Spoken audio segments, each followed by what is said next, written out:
भाजपच्या गोटातून आता एक महत्त्वाची बातमी समोर येते। आज भाजप प्रदेश कार्यालयामध्ये बैठक होणार आहे।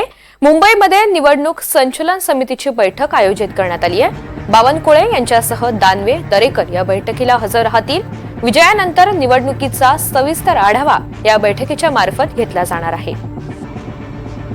चंद्रशेखर बावनकुळे यांच्यासह रावसाहेब दानवे आणि प्रवीण दरेकर प्रामुख्याने या बैठकीला हजर राहतील।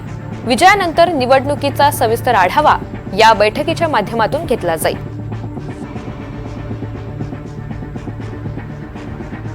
सागर कुलकर्णी आपल्याला अधिकची माहिती देणार आहेत। सागर, आज भाजप प्रदेश कार्यालयामध्ये बैठकीचं आयोजन करण्यात आलंय, नेमका काय अजेंडा?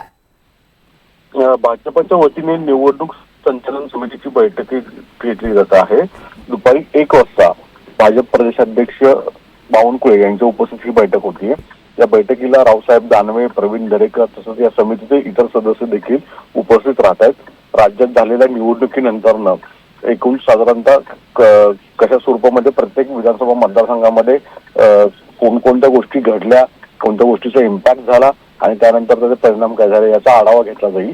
काही मतदारसंघांमध्ये अवघ्या काही मतांनी भाजपाच्या उमेदवारांचा पराभव झालेला आहे। अशा मतदारसंघामध्ये नेमके कोणते फॅक्टर झाले की ज्याच्यामुळे अवघ्या काही मतांनी पराभव स्वीकारला लागला याची देखील चर्चा होणार आहे, अशी माहिती मिळते। सागर, धन्यवाद सविस्तर माहितीबद्दल।